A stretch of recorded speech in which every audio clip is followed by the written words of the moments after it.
Alright. Daniel, what did you get in major trouble for doing as a kid? And did you ever learn your lesson? I don't know if your generation would do this, Zach, but back in the old days, when I was a child, we would frequently prank call people. Oh yeah.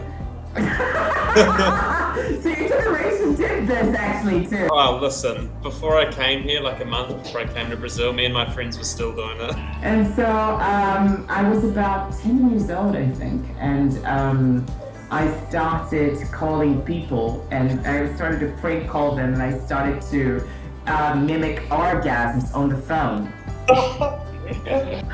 But then there was this one woman that had this device. What's the name of that device? It would track the caller though, right? Exactly. Yeah. But there was a special name for that device. We don't really actually have this device anymore because all the phones have it. Bina, yeah, but that's in Portuguese. But I'm not sure about the name. I remember it though, like certain phone things had it. Yeah, I remember Exactly, it. and then you would see the number on the screen, yeah? And then this woman called me back home, and she asked to talk to my mom.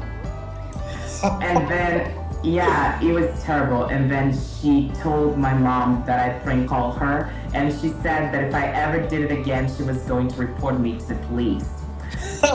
Yeah, and so my mom, she lectured me. Diego, do you understand the meaning of this expression, to lecture someone? No. Passar o sermão. Okay. To lecture someone. So let me write it down for you. To lecture someone. Passar o sermão. And so my mom, she lectured me for about, oh my god, an hour and a half almost. And then she took away my video game.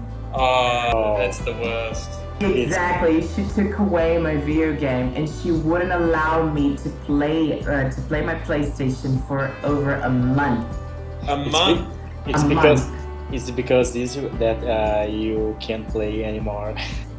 Because she grounded me. By the end of it, I was desperate for my video game. I was literally begging my mom to give it back to me, and then my mom, she took pity on me, and then she said, okay, I will allow you to have your video game back, but don't you ever prank call anybody again.